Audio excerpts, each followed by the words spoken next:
Hola, ¿qué tal? Quería presentarme ante ustedes para poder compartir la palabra y uno de los temas, vamos a ir tocando varios temas. Uno de los temas que quiero tocar ahora es respecto a lo que es la paternidad espiritual. Quiero hablar respecto a lo que significa la paternidad espiritual, para eso vamos a ir a la palabra de Dios.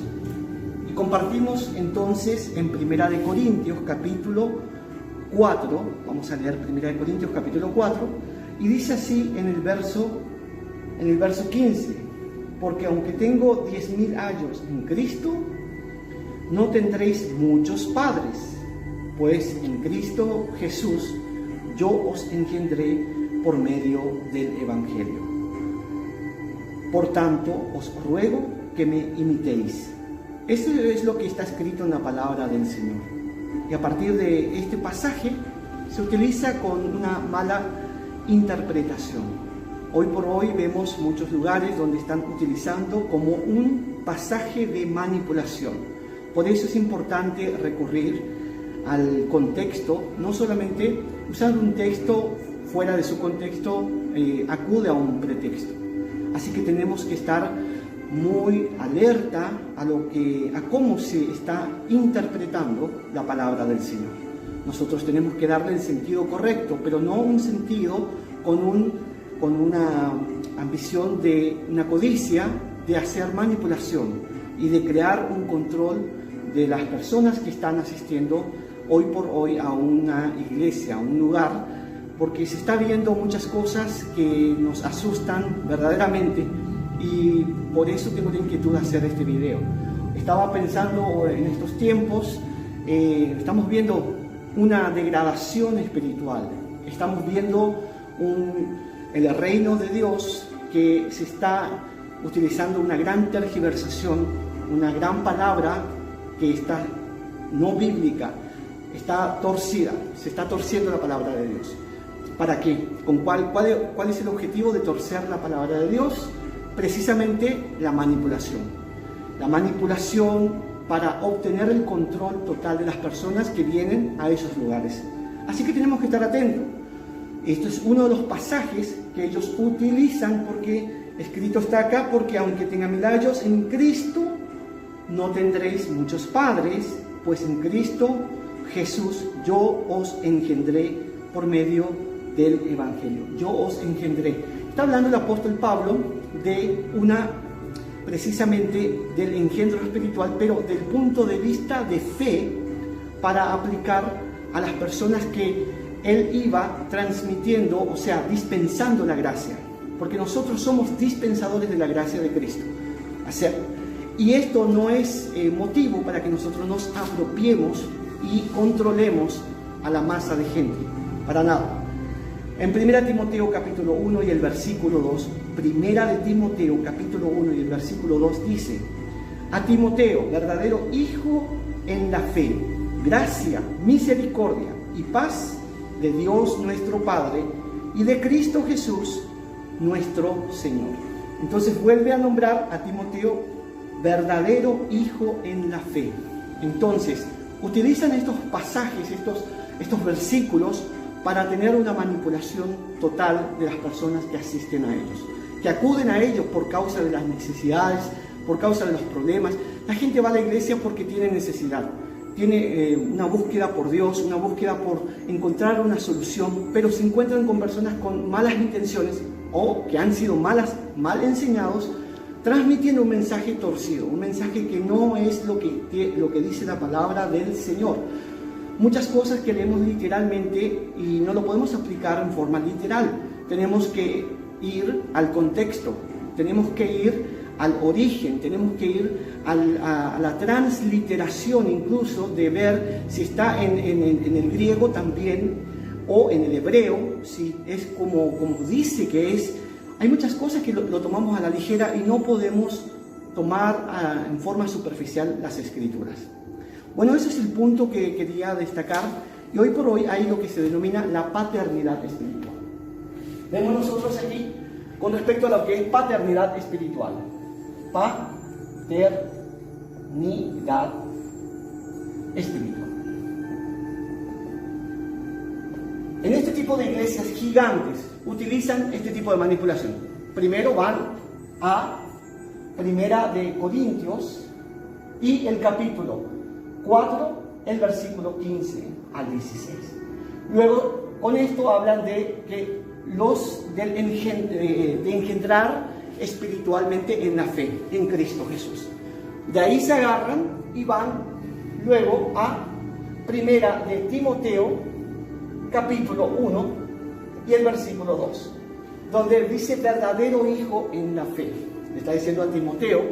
Entonces comienzan con todo un círculo de manipulación. ¿Cuál es la manipulación que vienen de utilizar esta palabra? Porque lo que hacen ellos es un híbrido. Un híbrido es una mezcla. ¿De qué cosa? Mezclan la verdad con la mentira. Y entonces no se puede entender realmente cuál es el aspecto de la verdad ni cuál es el aspecto de la mentira que está detrás de eso, porque está utilizando la verdad como carnada para que las personas que no tienen conocimiento, o por pereza, o por descuido, o porque son nuevos todavía en el camino del Señor, entonces se dejan arrastrar por este tipo de líderes. La paternidad espiritual ellos tienen un círculo donde comienzan con niveles. ¿Cuáles son los niveles? 1, el nivel de las personas que son seguidores. 2, los creyentes. 3, tenemos las personas que ya son discípulos. Y 4, las personas que son hijos. Imagínense, el 4 nivel le llaman hijos. Entonces ellos tienen libros que van creando para poder manipular mejor, a través de la influencia, de estar con ellos, de tener cercanía al grupo de ellos, de comprar los libros, los materiales, la literatura que ellos están impartiendo, y precisamente la imposición de manos. Y por último, a través de profecía. Hablan de ellos que en este tiempo las personas seguidores son aquellos que vienen por el pan y por los peces. O sea que vienen porque necesitan algo, y cuando reciben una respuesta, reciben una sanidad, un milagro, bueno, se van y ya está. Entonces estas personas, para ellos solamente es para llenar número. El 2 son los creyentes, que son personas que asisten a la iglesia pero no se comprometen, están ahí a un paso. El 3 son los discípulos, personas que ya asisten más a la iglesia, pero realmente no toman todavía el compromiso del sometimiento, no se dejan manipular todavía. Ellos entonces están siempre armando por eso casa de paz y todas esas cosas, como para que ellos puedan estar bien arraigados al fundamento que tienen la paternidad espiritual. Y por último están los hijos. Los hijos, como dice acá en 1 Timoteo capítulo 1 versículo 2, para llegar a ser verdaderos hijos en la fe, ellos son los que tienen el mayor escalafón, la mayor categoría, el mayor nivel. Entonces todos los que están en este tipo de movimiento, que prácticamente podríamos decir que están calificando como sectas. Todo esto califican ya, los que están dentro del movimiento de paternidad espiritual califican como sectas. Cuando hay sectas, significan un líder que tiene dominio, que tiene manipulación, que tiene control sobre los prosélitos, los que siguen a ese tipo de líderes. Ahora bien, todos ellos están siendo manipulados para llegar a ser hijos. Todos quieren ser hijos. Y un hijo, para ser perfectamente obediente, tiene que estar sometido perfectamente a sus padres espirituales. Tanto es así que dentro de esto tenemos que tener mucho entendimiento. Es importante que tengamos los ojos bien abiertos ante la astucia de Satanás y comprender algo muy importante. La paternidad espiritual hace que ellos ya no les es suficiente con ser llamados pastores o apóstoles. Es más, estos tipos de apóstoles están dentro de lo que es el sería un neoevangelismo, sería un nuevo evangelio, la cual no es bíblico, Y vemos nosotros acá que ellos hacen que los hijos espirituales que van engendrando sean sometidos, o sea, sean manipulados a través de la manipulación en forma perfecta a sus padres o papás. Estos papás, vamos a colocar padres. De acá tenemos dos tipos de padres: papá y mamá. A los papás y a las mamás espirituales, los hijos se les deben someter ciegamente a ellos. Tanto es que ellos, los errores que tengan, las falacias que inventen, las torturas psicológicas y espirituales que le transmiten, que le transfieren, el peso y la carga que ellos hacen transferencia a sus hijos espirituales, están tan enseguecidos que llegan a un punto de dependencia de ellos, espiritualmente, emocionalmente, almáticamente, y los llaman papá. Ahora bien, estuve investigando respecto en qué tipo de religión llaman a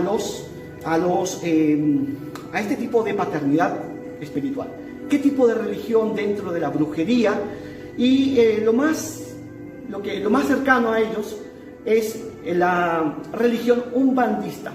Estuve investigando sobre los umbandistas y tenemos dos tipos de umbandistas: los que se denominan los umbandistas blancos, que son la mayoría acá de Latinoamérica, y los umbandistas caribeños, que son de allá de Centroamérica para arriba. Estos umbandistas, que son denominados religiones, presentan dos tipos de líderes espirituales. ¿Quiénes son los líderes espirituales? Bueno, los papás en los líderes espirituales se denominan pai, y las mamás, mai. Por lo tanto, ellos tienen una mai como líder espiritual, una mujer, y un pai como un líder espiritual, un papá espiritual, la cual dentro de la religión umbandista tienen pai, o sea, tienen papá como líder. Ya prácticamente no es lo que el Señor estableció, no es lo que Cristo nos enseñó, no es lo que ni la iglesia evangélica ni la iglesia católica está enseñando, no es la doctrina de Dios respecto a seguir este tipo de conducta, de manipulación, control. Ellos siempre están con el control, y los hijos tienen que estar sometidos, o sea, manipulados. Sometimiento. ¿Sí? Se someten ciegamente a sus padres. Vemos esta corriente que nace desde Norteamérica y se extendió mucho hacia Centroamérica, y hoy por hoy están en todas partes, principalmente aquí en Latinoamérica. Son un movimiento donde crecen, pero crecen mucho, desmedidamente, donde sus iglesias tienen incluso, son tan grandes que hasta tienen luces para poder evadir el tema de los símbolos masónicos que tienen. Hay muchos símbolos masónicos que están detrás de estas iglesias, símbolos que utilizan precisamente detrás de un poder oculto, un poder que están manejando de manipulación. Quizás algunos pastores no se están dando cuenta, pero están bajo la cobertura de ellos, y piensan que la cobertura que tienen estas megas iglesias hacen que ellos estén sirviendo en el reino de Dios, bajo el señorío de Cristo, sin embargo, bajo una cobertura grande, una cobertura engañosa, la cual estos pastores, que son sanos en la fe, que son personas que aman a Dios, pero están enceguecidos bajo una cobertura engañosa. Una cobertura, es la cobertura de los más grandes que transfieren a las iglesias más pequeñas. Y esto no es correcto. ¿Cuál es el problema? La falta de investigación bíblica, el no escudriñar las escrituras. Jesús nos dijo en San Juan capítulo 5 versículo 39, escudriñad las escrituras porque ellas son las que dan testimonio de mí. O sea que debemos escudriñar. Oseas 4:6 dice, mi pueblo pereció porque le faltó conocimiento, por cuanto desechaste el conocimiento. Es importante conocer para no perecer. Así que les animo a que vean nuestro próximo video que vamos a estar grabando dentro de poco, y vamos a seguir con temas así como el bautismo, vamos a explicar sobre el diezmo, vamos a explicar sobre nuestra conducta de vestir, todas estas cosas, lo que ocurre en la iglesia. Les saludo, Enrique Báez. Les saludo a todos los que nos están siguiendo. Quiero compartir con ustedes el libro de Hechos de los Apóstoles, y vamos a estar leyendo el capítulo 8 y desde el verso 9 hasta el versículo 13. Mire lo que dice la palabra de Dios.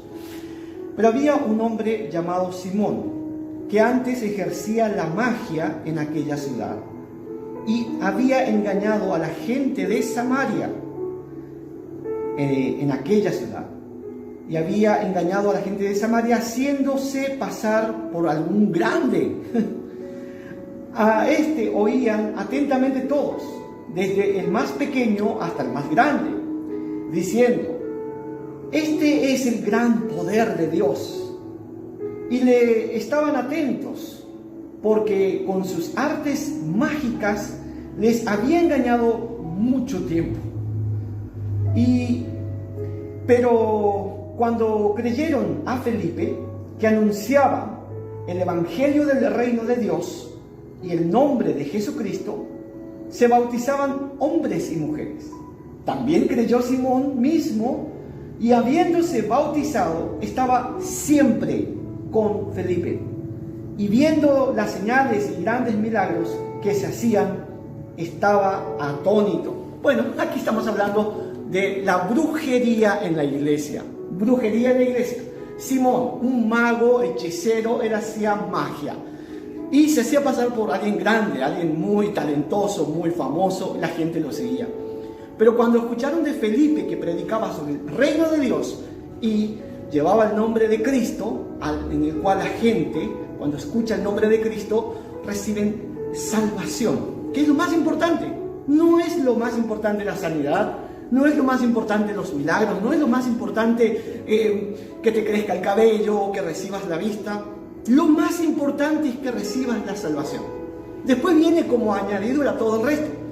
Puede que estés necesitando de vista y Dios te va a dar vista, te va a dar, si estás con problemas de audición, Dios te puede dar de vuelta la audición, te puede dar salud en el cuerpo, te puede dar revelación, te puede dar dones y te puede bendecir con la paz, porque muchas casas no tienen paz, hogares destruidos, asolados, porque entró enemigos sin cuerpos, que son demonios que destruyeron tu paz, destruyeron el vínculo familiar, destruyeron tu matrimonio.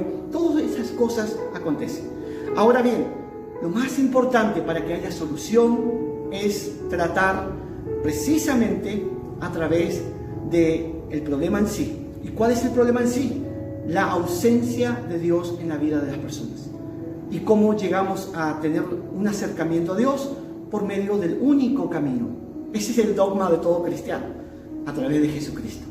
Ahora bien, el mago y la gente, cuando estaban escuchando que Felipe predicaba el reino de Dios y a Cristo Jesús como Señor y Salvador, empezaron a venir a él y se bautizaban, hombres y mujeres, dice la Escritura. También el mago creyó en Jesús y se bautizó. Ahora, ¿qué pasó? Dice que el mago estaba siempre con Felipe. Ahora, ¿cuál era la actitud del mago? ¿Cuál era la actitud de esta persona? El mago, el hechicero, no tenía las intenciones de realmente cambiar, de tener una transformación en su corazón, sino en aprender cómo se maneja el reino de Dios para que él pueda infiltrarse y hacer sus estragos. Tanto es así, fíjese acá en el versículo 13, dice acá: también creyó Simón mismo, y habiéndose bautizado, estaba siempre con Felipe. Y viendo las señales y grandes milagros que se hacían, estaba atónito, él estaba sorprendido por las cosas que ocurrían. ¿Qué pasó acá? Mire, cuando los apóstoles que estaban en Jerusalén oyeron que Samaria había recibido la palabra de Dios, enviaron allá a Pedro y a Juan, los cuales, habiendo venido, oraron por ellos para que recibiesen el Espíritu Santo, porque aún no había descendido sobre ninguno de ellos, sino que solamente habían sido bautizados en el nombre de Jesús. Entonces les imponían las manos y recibían el Espíritu Santo. Cuando vio Simón que por la imposición de las manos de los apóstoles se daba el Espíritu Santo, les ofreció dinero. Acá viene el problema de las iglesias que están traficando con los milagros, que están traficando con las sanidades, que están traficando con la obra de Dios. Hacen tráfico de milagros, hacen tráfico de sanidades. Y ustedes van a decir, ¿por qué hay sanidad en ese tipo de iglesias? ¿Saben por qué? Porque Dios no puede volverse en contra de su nombre. Y cuando en el nombre de Jesús están proclamando sanidad, Dios hace sanidad, pero la fe del enfermo, la fe de esa persona hace que reciba respuesta del cielo, reciba sanidad. Entonces, estos traficantes de la fe, estos traficantes de milagros, traficantes de sanidades, se lucran a través de eso. Y así como Simón el mago, la hechicería ha entrado en la iglesia de Cristo. Es triste decir esto, pero están haciendo estragos.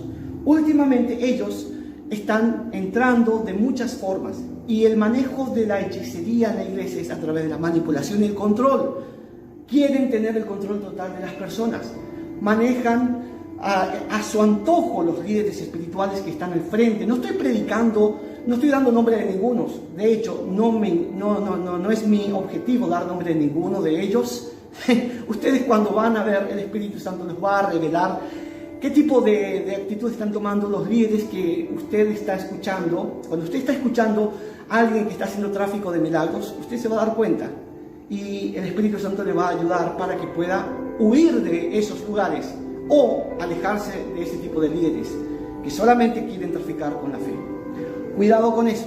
El mago tenía estas malas intenciones. ¿Qué hizo? Mire acá en el versículo 18, cuando vio Simón que por la imposición de las manos de los apóstoles se daba el Espíritu Santo, les ofreció dinero. Ahora estas mega iglesias trabajan mucho con la doctrina del pacto. Pacten para que reciban su bendición. Pacten para que tengan mayor prosperidad. Pacten con Dios. Hagan un pacto con Dios. Con Dios no se hace pacto. Con Dios no se pacta. Usted no tiene nada para ofrecer a Dios a cambio. El que hace pacto tiene que dar una seña a cambio. Tiene que haber algo que usted pueda dar en símbolo o sello de su pacto. El único que tiene para hacer con Dios eso, de entre los otros humanos, ninguno. Entre los ángeles, que son consiervos nuestros, tampoco. Solamente Dios es el que hace pacto con sus hijos. Dios hace pacto con las personas.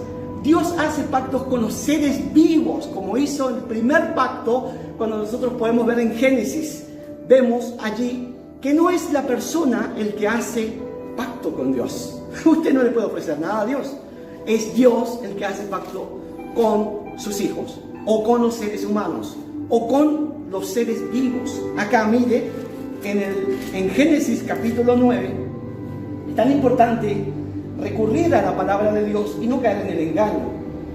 Dice acá, bendijo, Génesis 9:1, bendijo Dios a Noé y a sus hijos, y les dijo, fructificad y multiplicaos y llenad la tierra. El temor y el miedo de vosotros estarán sobre todo animal de la tierra y sobre toda ave de los cielos, en todo lo que se mueva sobre la tierra y en todos los peces del mar. En vuestra mano son entregados los peces del mar, en vuestra mano son entregados. Todo lo que se mueve y vive os será para mantenimiento, así como las legumbres, plantas verdes, os los he dado. Y ahora, fíjese aquí, en el versículo 11, vamos a pasar al versículo 11, dice acá, estableceré, Génesis 9:11, estableceré mi pacto con vosotros, y no exterminaré ya más toda carne con aguas de diluvio, ni habrá más diluvio sobre la tierra.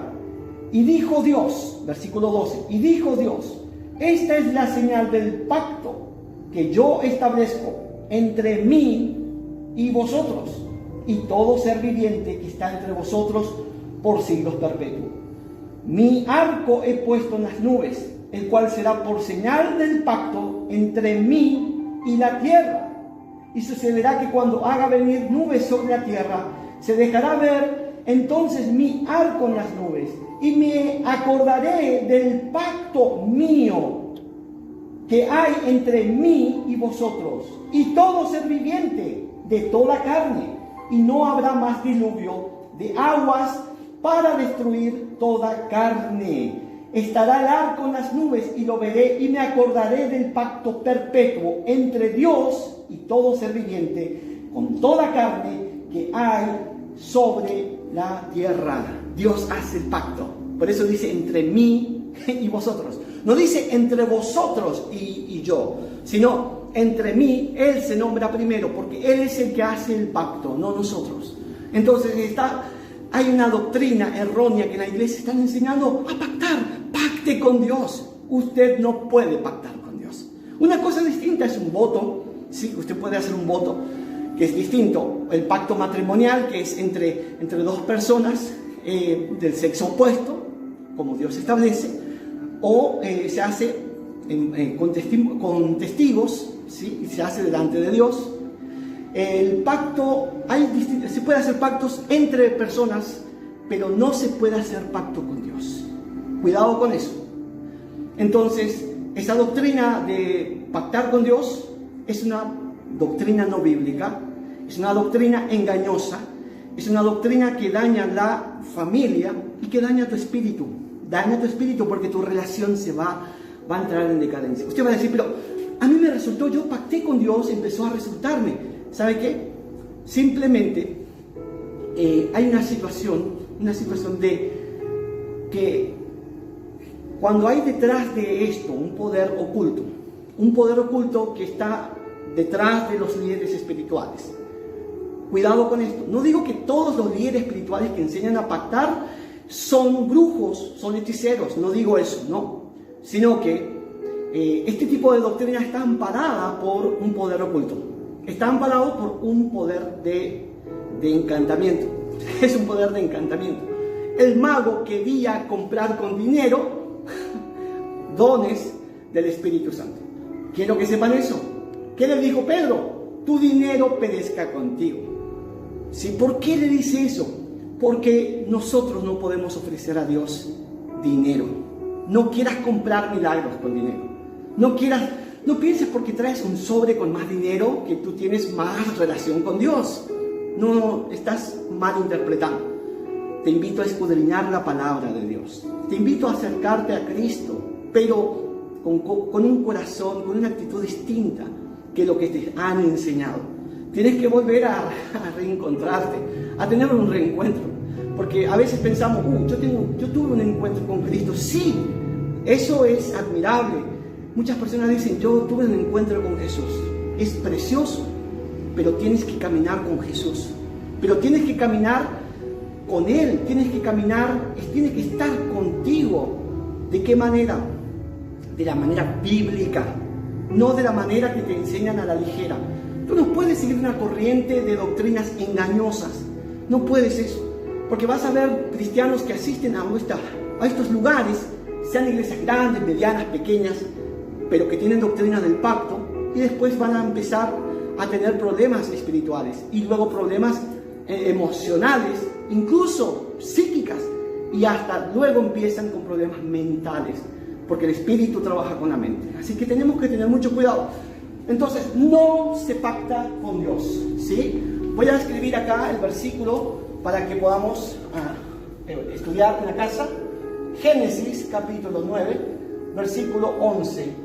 Habla del pacto. El pacto hace Dios. El pacto hace Dios con nosotros.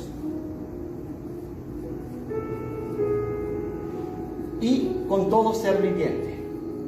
Con todo ser viviente. ¿Sí? No es correcto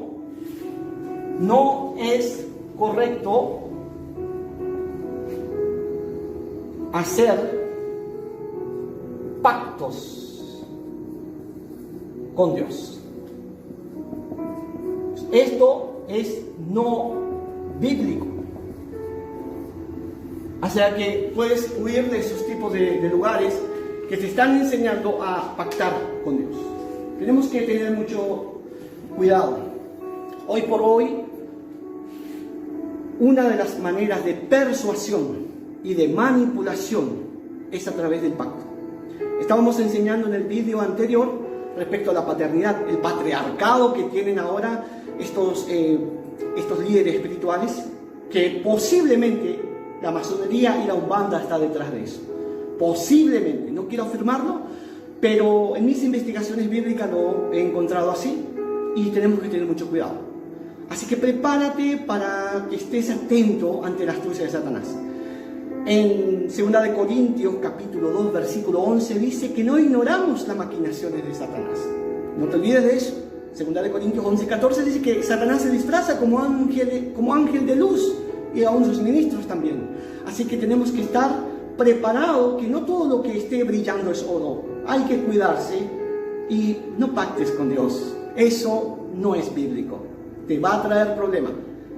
Tú tienes que rendir lo mejor para el Señor y huye de esos lugares que te enseñan a pactar con Dios. Eso no es correcto. Te lo digo con la palabra del Señor. Y hay muchos pasajes más. Necesitaríamos más tiempo para hablar de esto. Y bueno, así que te bendigo y te espero en el próximo video. Enrique Báez. Bueno, nuevamente en este video voy a estar explicando respecto a la necesidad de escudriñar las Escrituras para no ser engañado. Uno de los temas que hoy por hoy tenemos que estar prestando mucha atención también es respecto a la denominación, la forma en que se autodenominan muchos del movimiento de engaño que está infiltrado en la iglesia.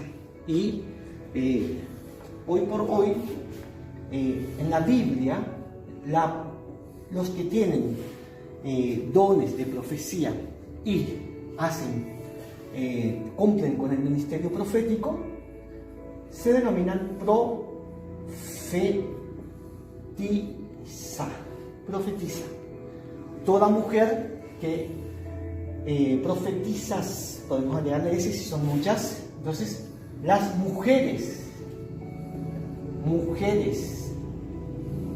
son profetizas, o sea, profetizas, ¿sí?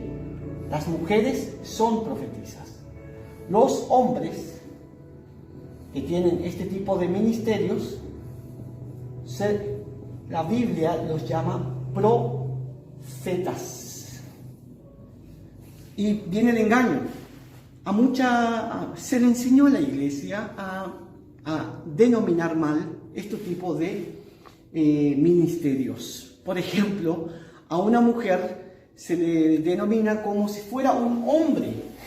Dicen en lugar de decir la profetisa María, un ejemplo estoy dando, ¿sí saben cómo dicen? Dicen la profeta María. Y quiero que sepan, profeta es un género para hombres.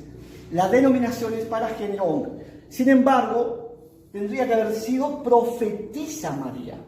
Esto es bíblico. Pero están diciendo la profeta María. Es como decir la pastor María. Está mal. Mire la forma en que están denominando, están haciendo un género que no corresponde. No pueden llamar la pastor María. Decir la pastor María es como decir la profeta María. Tienen que decir la profetisa María o, en tal caso, la pastora María. Pero no podemos decir la pastor María y la profeta María. No, profeta es hombre, o acaso es un hombre vestido de mujer. Si usted dice la profeta María, pareciera como si fuera que es un hombre vestido de mujer.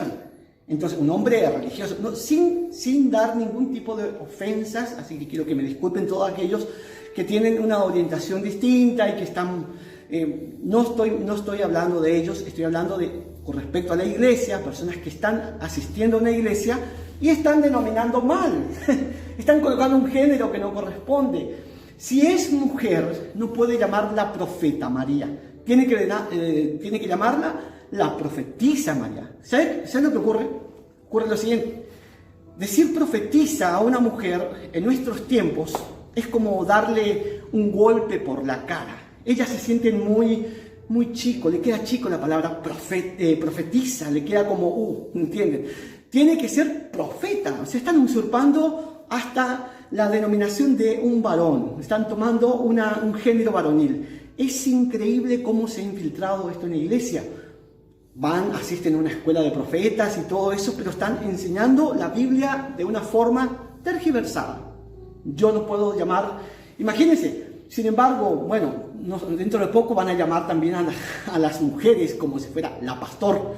Quizás le van a molestar decir la pastora y le van a decir la pastor, ¿sí? Bueno, aunque nosotros tenemos cierto tipo de pensamiento respecto a esto, quiero que sepan que así están enseñando. Cuando usted escucha a alguien que le está llamando la profeta, no es correcto, es la profetisa. Nombre bien, sea bien enseñado, sea bíblico, porque si usted está yendo en contra de lo que es bíblico, ya empieza mal, ya empieza con el pie izquierdo y no con el pie derecho. Entonces, vemos acá, por ejemplo, Lucas, en el libro de Lucas, capítulo 1 y el versículo 36, encontramos a la profetisa Ana. Lucas 1:36 dice así: estaba también allí Ana, profetisa, hija de Fanuel, de la tribu de Aser, de edad muy avanzada, pues había vivido con su marido 7 años desde su virginidad. Imagínense, acá habla, yo estoy dando este pasaje para que, y hay muchísimos pasajes, usted busque en su Biblia y no va a encontrar la profeta Ana, no existe eso en la Biblia, es la profetisa Ana, así está en nuestra Biblia. Pongo el versículo, uno de los versículos es Lucas capítulo 2, versículo 36. Si le han mal enseñado, busque en su Biblia Lucas 2, 36 y va a encontrar profetisa Ana. Ahora, no estoy en contra de la profecía, de los dones proféticos, del ministerio profético, simplemente de las malas interpretaciones, de las malas enseñanzas, y detrás de eso vienen las manipulaciones. Detrás de eso viene utilizan no solamente este tipo de condicionamiento para la iglesia, porque las personas después están mal enseñados y empiezan así a hablar de una forma no bíblica. Es lamentable, es muy triste escuchar a gente, incluso pastores, que dicen: vino la profeta Ana en la iglesia, trajo palabra de Dios. Yo tengo muchos consiervos, amigos, que me dicen: vino la pastora Ana, vino la profeta Ana. No, yo le digo al siervo: pero ¿vino la profeta Ana o vino la profetisa Ana? Llamarle como quiera, me dice, pero no podemos enseñar así. Como que si estamos al frente de la obra, somos líderes espirituales, somos personas que estamos enseñando la palabra, debemos enseñar en su debido contexto. Bueno, respecto a lo que es el ministerio profético, como les dije, si son hombres, todo bien, puede llamarle profeta Antonio, profeta Juan, profeta. Si es mujer, profetisa Ana, profetisa María, profetisa Elizabeth, etc. Ahora bien, ¿de dónde viene el término?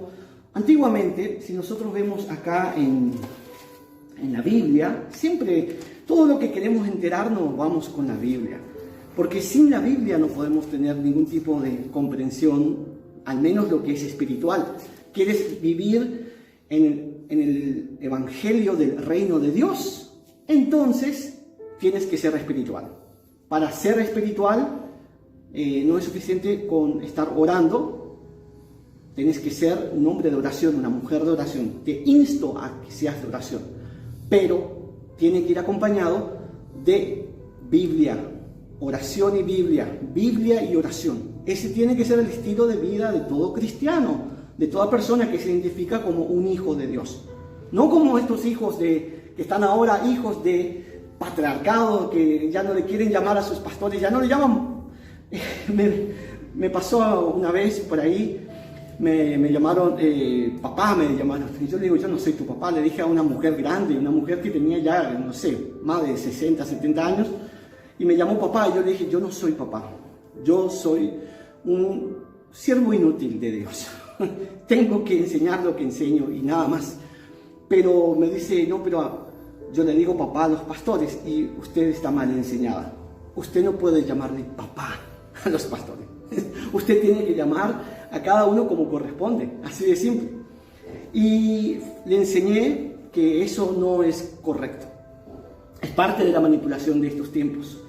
Nosotros acá vemos en 1 Samuel capítulo 9, versículo 9, antiguamente en Israel, cualquiera que iba a consultar a Dios, decía así: venid y vamos al vidente, porque al que hoy se llama profeta, entonces se llamaba vidente. Profeta son aquellos que precisamente pueden ver a través de la revelación de Dios. Dios da una visión a las personas que están llevando ese ministerio. Visión a través de lo espiritual. Antiguamente se le llamaba vidente, por eso dice, cuando alguien quería consultar a Dios, vamos al vidente. Pero eso era en términos antiguos. Hoy por hoy, si nosotros vemos acá, el apóstol Pablo dejó la epístola de 1 Corintios, capítulo 14. Podemos poner esto. 1 Corintios, capítulo 14. Y ya podemos dar lectura aquí en el versículo 3. Dice, pero el que profetiza habla a los hombres. ¿Para qué cosa? ¿Para qué uno profetiza? Acá dice, precisamente para esto. Habla a los hombres para edificación, exhortación y consolación. Mire para qué sirve la profecía. Para edificación, exhortación y consolación. Luego dice, aquí en el versículo 4, el que habla en lengua extraña, a sí mismo se edifica, pero el que profetiza, edifica a la iglesia. Qué importante son las profecías. Por eso nosotros no podemos volvernos en contra de la profecía. Tenemos que entender que esto es un ministerio donde las personas ven a través de la revelación que Dios les da del 3 al 4, ¿sí? Y después, otra de las cosas que tenemos que comprender, cuando un profeta o una profetisa hablan, ¿qué tenemos que hacer? Tenemos que escuchar y debemos juzgar lo que dicen ellos. ¿Cómo es que juzgar? Sí, debemos juzgar a los profetas, todas las cosas que están diciendo. Debemos juzgar a las cosas que dicen las profetisas. Entonces, ¿está diciendo algo? Juzgue. ¿Cómo juzgamos? A través de las escrituras. Lo que te está diciendo un profeta o una profetisa tiene que ser bíblico. Y vamos acá en la palabra del Señor. Está escrito en 1 Corintios capítulo 14 y el versículo 29, escuche bien, 1 Corintios, vamos a poner acá, 1 Corintios capítulo 14, el versículo 29, que debemos juzgar a los profetas, a las profetisas. Dice así: y si alguno fuere, dice acá, asimismo, los profetas hablen 2 o 3 y los demás juzguen. Los profetas hablen 2 o 3 y los demás juzguen. Hay que juzgar. Se le está enseñando también para otro vídeo, vamos a hacer eso, donde que no se debe juzgar a los que están al frente, no se debe juzgar a lo que se habla. Sí, es totalmente antibíblico. Usted tiene que juzgar todo. Juzgar es discriminar, ¿sí? Juzgar es discriminar. Discriminar significa diferenciar entre lo bueno y lo malo. Entender qué cosa es correcto y qué cosa es incorrecto. Tienes que saber diferenciar qué es santo y qué es no santo, qué es inmundo y qué es lo que agrada a Dios. Entonces tú no puedes decir, yo no tengo que juzgar. Claro que tienes que juzgar. Claro que tienes que poner, como se dice, la palabra sobre la mesa y bueno, vemos si eso lo que está profetizando es bíblico o no. Pero va a vivir como escéptico, dudando de todo. Es que tienes que ser algo escéptico, tienes que dudar, tienes que ir hacia la ventaja de la duda también, al beneficio de la duda. Tienes que tener eso respecto a lo que te están diciendo, ¿sí? Y tiene que haber paz en tu corazón. Cuando hay paz, cuando una persona te habla y el Espíritu Santo, tú tienes una comunión con el Espíritu Santo y sientes que te transmite paz y en el corazón, en tu mente, los pasajes bíblicos. Por eso es importante que te relaciones con la Biblia. Te vas a acordar de pasajes que el Espíritu Santo va a traer en tu mente y vas a decir lo que ella o que lo que él me está diciendo es bíblico. Entonces voy a aplicar a mi vida. Pero si lo que él o ella te está diciendo no es bíblico, entonces dices, esto rechazo. No es correcto que esto sea para mí. Acá dice en el versículo 30 entonces, y si alguno le fuera revelado a otro que estuviere sentado, calle el primero, porque podéis profetizar todos, uno por uno, en el versículo 31, para que todos aprendan y todos sean exhortados. Y los espíritus de los profetas están sujetos a los profetas. No es eso que uno puede pararse en el medio del culto, tengo una profecía. Así no, están sujetos, ellos pueden esperar cuando el pastor o el que está al frente de la obra le dice, bueno, ahora puedes profetizar, y ahí profetizan. Ahí porque el espíritu de los profetas están sujetos a ellos. Perfecto. Bueno, quiero invitarte a que sigas viendo nuestros vídeos y vamos a seguir enseñando. Voy a estar explicando muchas cosas respecto al bautismo. Si es correcto bautizar muchas veces como están haciendo, es incorrecto. Hay muchas cosas que vamos a ir hablando, pero te lo voy a hablar bíblicamente. Voy a enseñar respecto a lo que es la cena del Señor, voy a explicar respecto a lo que es diezmos, a lo que son las ofrendas, lo que son la siembra y todo esto.